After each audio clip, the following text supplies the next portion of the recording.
علامہ اقبال لاہوری قلندر نے خوب کہا اور خوب فرمایا۔ فرماتے ہیں، مٹ جائے گناہوں کا تصور ہی جہاں سے اقبال، اگر ہو جائے یقین کہ اللہ دیکھ رہا ہے، دل پاک نہیں تو پاک ہو نہیں سکتا انسان،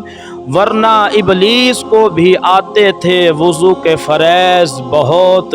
سر جھکانے سے نمازیں ادا نہیں ہوتی، دل جھکانا پڑتا ہے عبادت کے لیے، اقبال نے توڑ دی تسبیح اس لیے کیا گن کے لوں اس خدا کا نام جو بے حساب دیتا ہے،